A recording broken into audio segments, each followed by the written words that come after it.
આજે આપણે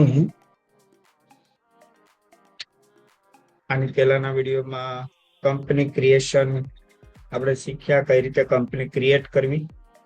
તો કંપની ક્રિએટ કરવા માટે આપણે કઈ કઈ વસ્તુ ફોલો કરી, કેવી રીતે એડ્રેસ તૈયાર કરવું, એ બધું આપણે ટ્રેનિંગ લીધી. હવે આજનો જે ટોપિક છે, ટોપિકનું નામ છે લીઝર ક્રિએશન. લીઝર કેવી રીતે ક્રિએટ કરવા. તો સૌથી પહેલા તો આપણે ટેલી ઓપન કરીશું. ઓપન કર્યા પછી ટેલી શીખવા માટેનું જે ઓપ્શન છે એ છે વર્ક ઇન એજ્યુકેશનલ મોડ. એની અંદર એન્ટર, તો આપણું થયું ટેલી ચાલુ. હવે આની પહેલા આપણે કોઈ કંપની ક્રિએટ કરી હોય, કંપની બનાવી હોય અને એ કંપનીને આપણે ઓપન કરવાની હોય, તો એ ટાઈમે આપણે શું કરવું જોઈએ? જો કંપની ઓપન કરવી હોય આપણે, તો કંપની ઓપન કરવા માટે આપણે કંપની ઇન્ફો નામના મેનુની અંદર જવું પડે. કંપની ઇન્ફો અથવા તો એની શોર્ટકટ છે F3 અંડરલાઈન છે, એટલે ઓલ્ટર F3 કરીને આપણે એની અંદર જઈશું. ઓલ્ટર F3 એટલે કંપની ઇન્ફો મેનુ ઓપન થશે, જેની અંદર select company, shut company, create company એવા ઓપ્શન છે. ક્રિએટ કંપનીનો ઓપ્શનનો ઉપયોગ કરીને કંપની ક્રિએટ કરી. હવે આપણે કોઈ કંપની છે જેમાં આપણે કામ કરવું છે, વાઉચર એન્ટ્રી કરવી છે, તો એ કંપની જે આપણે બનાવી ચૂક્યા છીએ એને ઓપન કઈ રીતે કરવી? તો કંપની ઇન્ફોની અંદર સિલેક્ટ કંપની ઓપ્શન, જેની અંદર જવાનું. એમાં જશો એટલે અહીંયા એડ્રેસ પૂછે કે તમે કયા એડ્રેસમાં તમે સેવ કરી છે, તો એડ્રેસ ઉપર જઈશું. એડ્રેસ ઉપર કર્સરને લઈ જવા માટે તમે કીબોર્ડ પરની બેકસ્પેસ કી પ્રેસ કરીને લઈ જઈ શકો. હવે અહીંયા જે એડ્રેસ છે, એડ્રેસને આપણે ડિલીટ કરશું અને આપણે જે એડ્રેસ આપ્યું છે એ એડ્રેસ લખીશું. અહીંયા આપણે ડી ડ્રાઈવની અંદર કંપની બનાવેલી છે, ડી ડ્રાઈવની અંદર સેવ કરી છે, તો ડી પછી કોલન સ્લેશ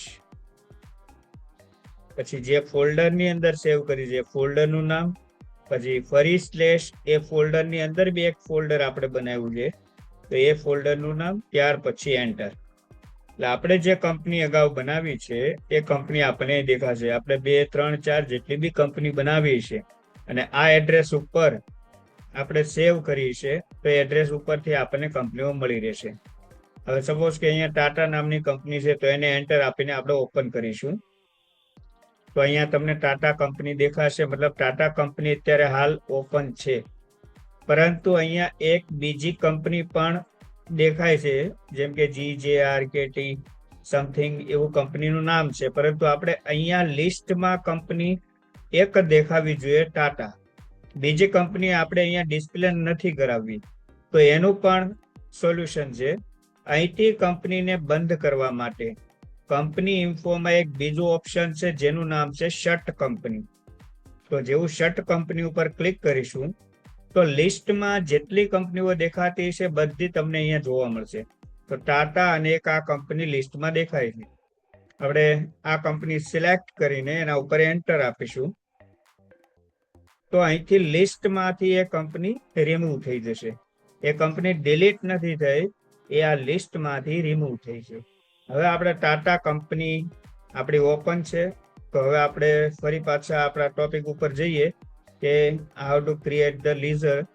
તો લીઝર ક્રિએટ કરવા માટે કંપની ઇન્ફો મેનુ અત્યારે ઓપન છે, તો આપણે એસ્કેપ આપીને ગેટવે ઓફ ટેલીના મેનુમાં ફરી પાછા રિટર્ન આવીશું. ગેટવે ઓફ ટેલીના મેનુની અંદર લીઝર ક્રિએટ કરવા માટે એકાઉન્ટ ઇન્ફો નામનું ઓપ્શન, જેના ઉપર આપણે એન્ટર આપીશું. એની અંદર એક ઓપ્શન તમને જોવા મળશે લીઝર્સ, એને સિલેક્ટ કરીને એન્ટર આપીશું. એમાં પણ લીઝરમાં પણ બે ઓપ્શન છે, single leisure and multiple leisure. તો આપણે સિંગલ લીઝર લઈશું. એની અંદર પણ 3 ઓપ્શન આપેલા છે, ક્રિએટ, ડિસ્પ્લે, ઓલ્ટર.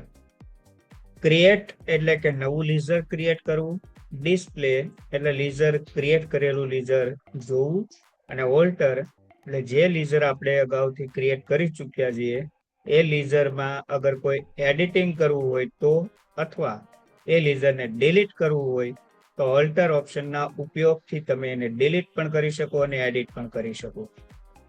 તો પેલા ક્રિએટ કરીશું, પણ ક્રિએટ કરતા પહેલા એ જાણી લઈએ કે આ લીઝર્સ શું છે. તો જેમ કે આપણે જે કાંઈ ટ્રાન્ઝેક્શનો કરીએ છીએ, ખર્ચાઓ કરીએ, પ્રોપર્ટી પરચેસ કરીએ, માલ વેચીએ, તો જે કાંઈ આપણે ટ્રાન્ઝેક્શન કરીએ છીએ એ દરેકના એકાઉન્ટ ક્રિએટ કરવા પડે, દરેકની ખાતા વહી તૈયાર કરવી પડે, અને એ ખાતા વહીઓમાંથી અમુક ખાતા વહીઓ ઉધાર બાજુ લખાશે, અમુક જમા બાજુ લખાશે. એ તમામ ખાતા વહીઓ ઉધાર અને જમા કરીને એક કાચું સરવૈયું બનાવવામાં આવશે, અને એ કાચા સરવૈયા ઉપરથી 3 મુખ્ય ખાતાઓ બનશે: નફા નુકસાન ખાતું, વ્યાપાર ખાતું અને બેલેન્સ શીટ, એટલે કે પાકું સરવૈયું. લીઝર ક્રિએટ કરેલા હશે તો ત્યાર પછીથી આગળના ખાતાઓ તૈયાર થશે. એટલે લીઝર્સ મતલબ ખાતા વહી, અથવા તમે એને કહી શકો કે આપણે એકાઉન્ટ ક્રિએટ કરવા. તો હવે લીઝર્સ માટે ક્રિએટમાં જઈશું, એટલે એક ફોર્મ ઓપન થશે, લીઝર ક્રિએશન. પહેલું આપણે લીઝર ક્રિએટ કરીશું જ્યારે સ્ટાર્ટિંગમાં આપણે કંપની ઓપન કરી હોય, ત્યારે આપણે મૂડી રોકાણ કરેલું હોય, કેપિટલ ઇન્વેસ્ટ કર્યું હોય. તો સૌથી પહેલું લીઝર ક્રિએટ થશે કેપિટલનું. તો કેપિટલ એકાઉન્ટ, અહીંયા લીઝરનું નામ લખાશે, ત્યાર પછી એન્ટર. પછી અંડર. તો કોઈ પણ લીઝર જ્યારે બી તમે ક્રિએટ કરો ત્યારે લીઝર ને કોઈ એક ગ્રુપની અંદર મૂકવામાં આવે, તો એ અંડર કેટેગરી, એટલે કયા ગ્રુપમાં આ લીઝર આવશે, તો એ ગ્રુપનું લિસ્ટ અહીંયા આપેલું છે રાઈટ સાઈડમાં. તો અહીંથી તમારે એક ગ્રુપ સિલેક્ટ કરવાનું રહેશે. હવે કેપિટલ એકાઉન્ટ નામનું લીઝર બનાવીએ છીએ, તો આ કેપિટલ એકાઉન્ટ માટે જે ગ્રુપ છે, ગ્રુપનું નામ પણ કેપિટલ એકાઉન્ટ જ છે. એટલે આપણે કેપિટલ એકાઉન્ટ સિલેક્ટ કરીશું, ધેન એન્ટર. આપણે આપીશું એન્ટર, પછી કન્ટિન્યુ, એન્ટર. છેલ્લે અહીંયા આવશે ઓપનિંગ બેલેન્સ.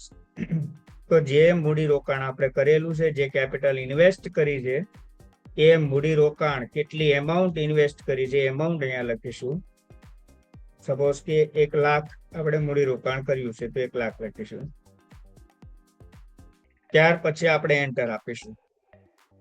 એન્ટર આપ્યા પછી અહીંયા એક શબ્દ ઓટોમેટિકલી તમને દેખાશે, CR. એવી રીતે ક્યારેક તમને દેખાશે DR. તો આ CR અને DR એ શું છે, તો આપણે એના વિશે થોડું જાણી લઈએ.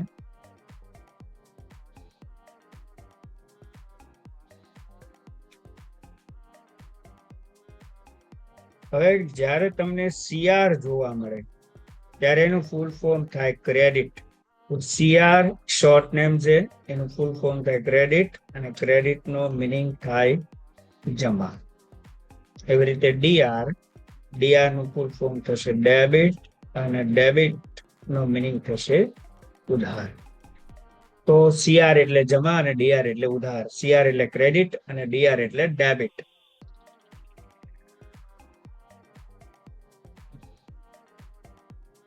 ફરી પાછા ટેલીની અંદર. તો અહીંયા CR મતલબ કે કેપિટલ એકાઉન્ટ જમા બાજુ, એનો મતલબ એવો થાય કેપિટલ એકાઉન્ટ ખાતે જમા.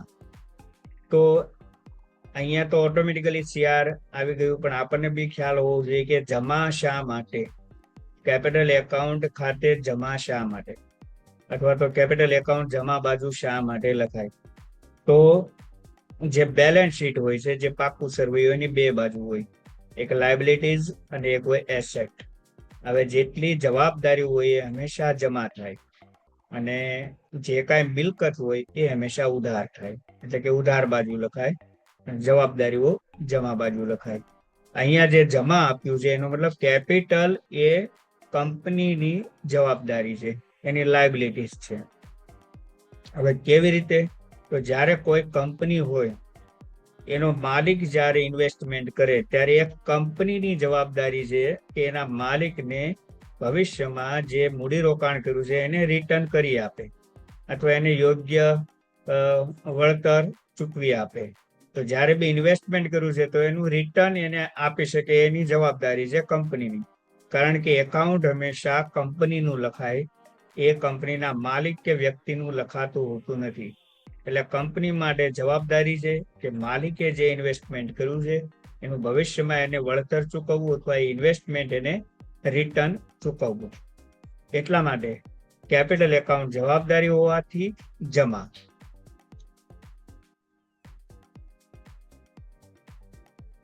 જ્યારે કેપિટલ ઇન્વેસ્ટ કરીએ ત્યાર પછી કંપની મિલકતો પરચેસ કરે છે એટલે મિલકત નું બનાવીશું ફર્નિચર એકાઉન્ટ.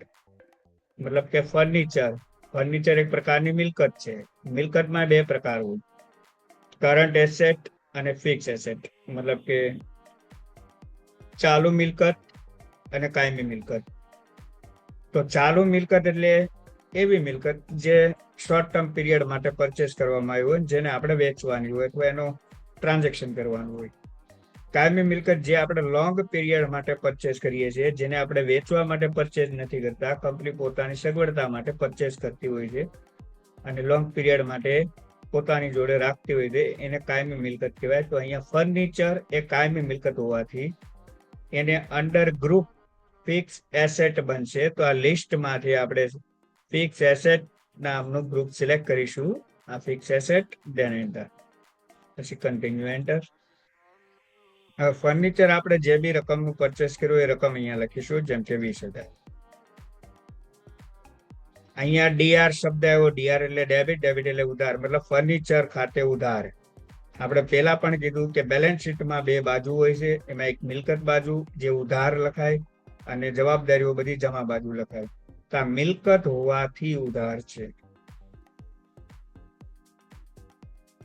Computer account. તો કમ્પ્યુટર એક પ્રકારની કાયમી મિલકત છે એટલે એનું પણ ગ્રુપ ફિક્સ એસેટ આવશે.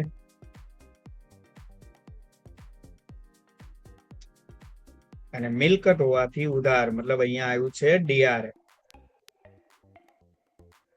પછી જ્યારે કંપની કાચો માલ પરચેસ કરતી હોય અને તૈયાર કરીને એ માલને વેચાણમાં મૂકતી હોય તો પરચેઝ ડિપાર્ટમેન્ટ પણ હોય છે કંપનીમાં. પરચેજ એકાઉન્ટ ક્રિએટ કરવું કમ્પલસરી છે, તો પરચેજ એકાઉન્ટ ક્રિએટ કરીશું. પરચેજ એકાઉન્ટ, એની અંડર કેટેગરી એટલે કે એનું અંડર ગ્રુપ આવશે પરચેજ એકાઉન્ટ. તો લિસ્ટમાંથી સિલેક્ટ કરીશું પરચેજ એકાઉન્ટ. આ સિલેક્શન કર્યા પછી અહીંયા એક લાઈન આપવામાં આવે છે, ઇન્વેન્ટરી વેલ્યુઝ આર અફેક્ટેડ. તો એમાં અહીંયા આપણે યસ કરવાનું છે. બીજા કોઈ પણ લીઝરમાં આ લાઈન આપણે યસ નથી કરવાની, પરંતુ પરચેઝના લીઝરમાં આ લાઈનને આપણે યસ કરીએ છીએ. ઇન્વેન્ટરી વેલ્યુ આર અફેક્ટેડ નો મતલબ એવો થશે કે સ્ટોકની વેલ્યુમાં આ લીઝર અસર કરે કે ના કરે. તો સ્ટોકની વેલ્યુમાં આ લીઝર અસર કરી શકે, કારણ કે અમુક સ્ટોક જૂનો આપણી જોડે પડ્યો હોય અને નવો સ્ટોક જ્યારે આપણે પરચેસ કરીએ ત્યારે એની પ્રાઇસમાં ફેરફાર થઈ શકે, એટલા માટે. તો પરચેઝની અમાઉન્ટ આપણે લખીશું, જેમ કે 15,000. હવે પરચેસ ખાતે ઉધાર થાય એટલા માટે ઓટોમેટિકલી ડીઆર આવ્યું. તમે જોઈ શકો છો વ્યાપાર ખાતાની ઉધાર બાજુ પરચેસ ખાતું લખાતું હોય છે, એટલે ડીઆર. એવી રીતે એકાઉન્ટ બનાવીશું, સેલ્સ એકાઉન્ટ. અહીંયા અંડર ગ્રુપ એનું એ જ આવશે સેલ્સ એકાઉન્ટ. તો લિસ્ટમાંથી સિલેક્ટ કરીશું સેલ્સ એકાઉન્ટ. આમાં પણ inventory value are affected yes આવશે, કારણ કે વેચાણ કરીએ ત્યારે પણ સ્ટોકની વેલ્યુમાં ફેરફાર થતો હોય છે, એટલા માટે. તો અહીંયા આપણે લખીશું વેચાણ, સપોઝ કે 20,000 નું કર્યું અને વેચાણ ખાતે જમા થાય, એટલે કે વ્યાપાર ખાતાની જમા બાજુ લખાતું હોય છે સેલ્સ એકાઉન્ટ, એટલા માટે સેલ્સ એકાઉન્ટ અહીંયા સીઆર આવશે.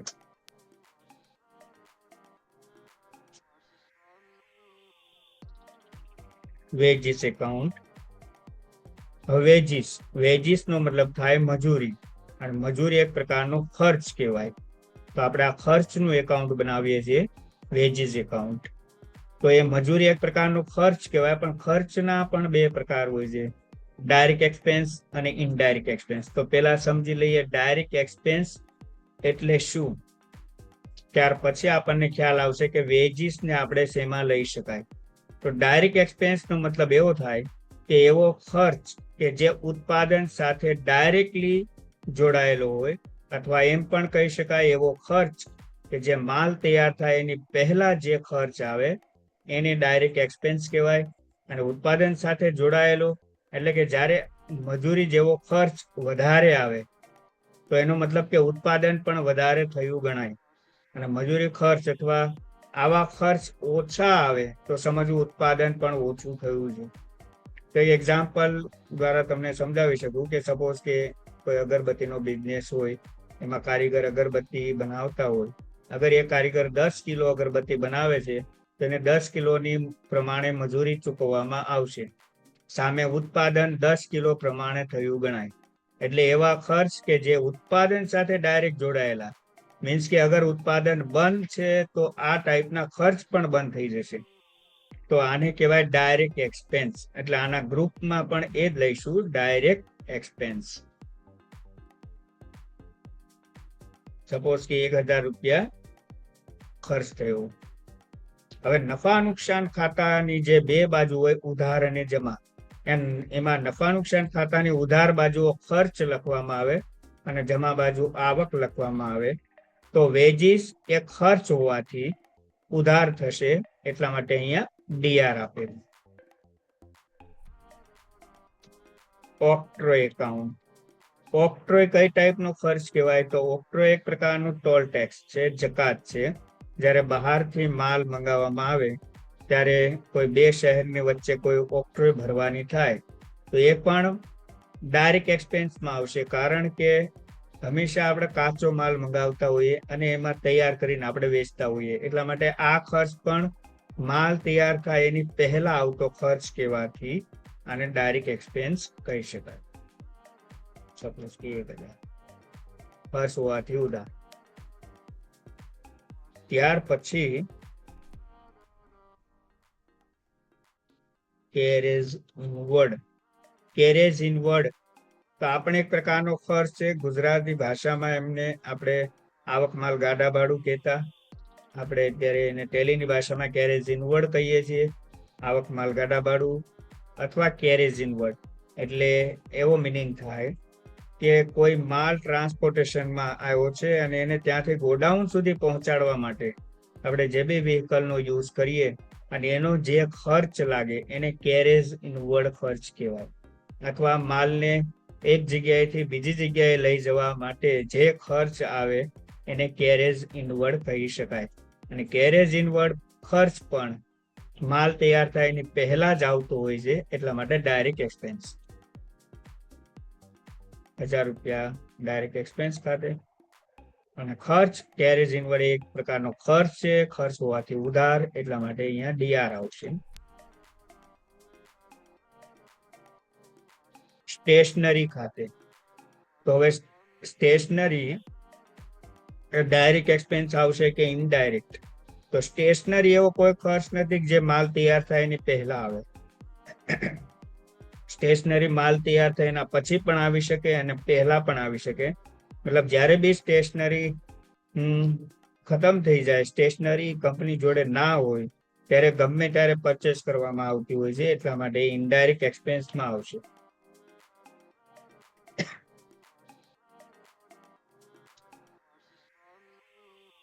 ખર્ચ હોવાથી ઉધાર, એટલા માટે ડેબિટ. સેલેરી એક્સપેન્સ એ પણ ઇનડાયરેક્ટ એક્સપેન્સમાં આવશે, કારણ કે સેલેરી એવી વસ્તુ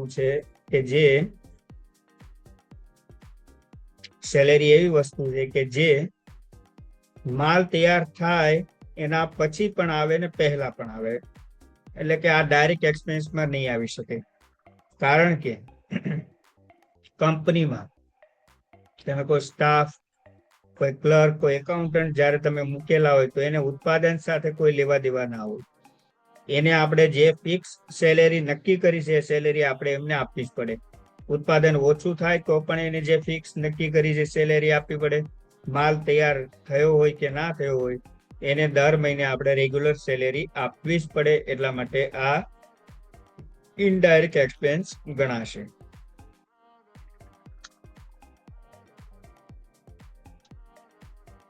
અને ખર્ચ હોવાથી ઉધાર એટલે ડેબિટ. ત્યાર પછી રિસીવ્ડ રેન્ટ એટલે આનો મતલબ થાય મળેલું ભાડું, મતલબ એક પ્રકારની આવક. તો આવકમાં તમે આપી શકો ઇનડાયરેક્ટ ઇન્કમ.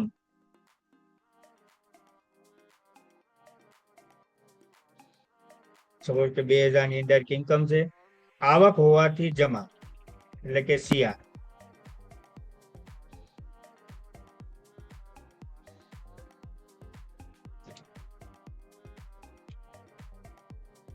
રિસીવ્ડ ઇન્ટરેસ્ટ તે પણ એક પ્રકારની ઇનડાયરેક્ટ ઇન્કમ ગણાશે.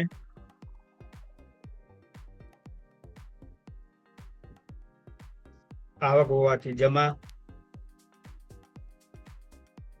હવે કોઈ એક વ્યક્તિનું એકાઉન્ટ બનાવીએ, જેમ કે રમેશભાઈ.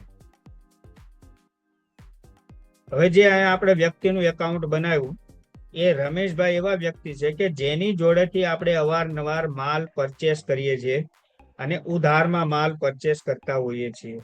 તો જ્યારે આપણી કંપની રમેશભાઈ પાસેથી માલ પરચેસ કરે તો આપણા માટે રમેશભાઈ લેણદાર કહેવાય છે.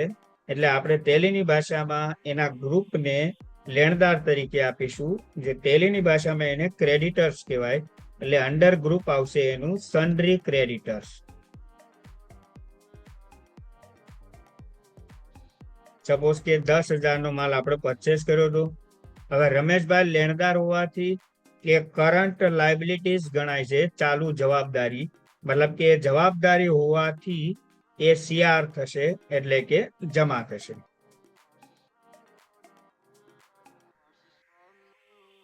એવી રીતે પરેશભાઈ કે જેને આપણે અવારનવાર માલ ઉધાર વેચતા હોઈએ, એટલે આપણા દેવાદાર ગણાય. એટલે એને અંડર ગ્રુપમાં લઈશું ડેપ્ટર્સ, સન્ડ્રી ડેપ્ટર્સ.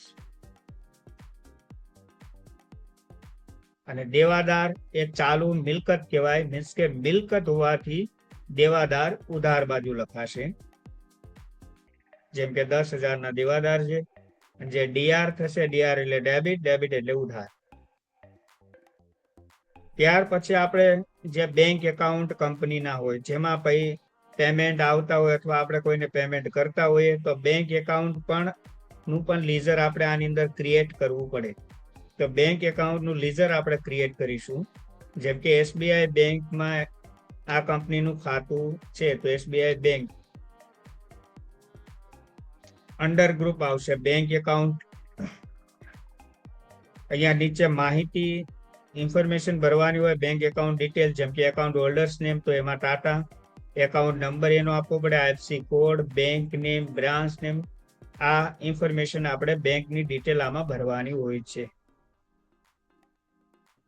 હવે બેંકની અંદર કેટલું બેલેન્સ હશે, તો અત્યાર સુધી આપણે જે કાંઈ ટ્રાન્ઝેક્શન કર્યા, જે કાંઈ લીઝર આપણે લખ્યા, એનું કેલ્ક્યુલેશન ઓટોમેટિકલી તમને અહીંયા દેખાશે. ઓલ ઓવર કેલ્ક્યુલેશન કરતા આપણે 1 લાખ રૂપિયા મૂડી રોકાણ કર્યું હતું, એમાંથી આપણે ખરીદી કરી, વેચાણ કર્યું, ખર્ચાઓ કર્યા, તો ઓલ ઓવર જે કાંઈ બેલેન્સ આપણી બેંકની અંદર પડી છે એ બેલેન્સ તમને અહીંયા જોવા મળશે 69,000. તો આ બેલેન્સ જ આપણે અહીંયા લખવાની હોય છે 69,000. Then enter. હવે બેંકમાં જે સિલક પડી છે, તો બેંક એક પ્રકારની ચાલુ મિલકત ગણાય, એટલા માટે એ પણ ઉધાર બાજુ લખાશે પાકા સરવૈયાની, અથવા તો એમ કહી શકાય મિલકત બાજુ લખાશે, એટલે ઉધાર થશે, ડીઆર થશે. તો આ હતા આપણા લીઝર્સ. તો કેવી રીતે લીઝર ક્રિએટ કરવા, કયું લીઝર કઈ ટાઈપનું ગણાય, કયું લીઝર ડાયરેક્ટ એક્સપેન્સમાં આવે, કયું ઇનડાયરેક્ટ એક્સપેન્સની અંદર આવે, એ તમે આ વિડીયોની અંદર જોઈ શકો અને એની ટ્રેનિંગ લઈ શકો. અને આ વિડીયો દ્વારા તમારે કોઈ પણ ક્વેરી, કોઈ પણ પ્રશ્ન હોય તો આ વિડીયો જોઈને એની નીચે તમે કોમેન્ટમાં આપી શકો, જેનું અમે તમને રિપ્લાય આપીને સોલ્યુશન આપી શકીએ. જેથી કરીને આ વિડીયો જોઈને તમને કોઈ બી ક્વેરી લાગે, અથવા કોઈ બી પ્રશ્ન ઊભો થયો હોય, અથવા કોઈ એવા લીઝર્સ વિશે તમારે જાણવાનું હોય, તો તમે આ વિડીયો જોઈને કોમેન્ટમાં આપી શકો, જેનો તમને તુરંત રિપ્લાય મળી જશે. Thank you.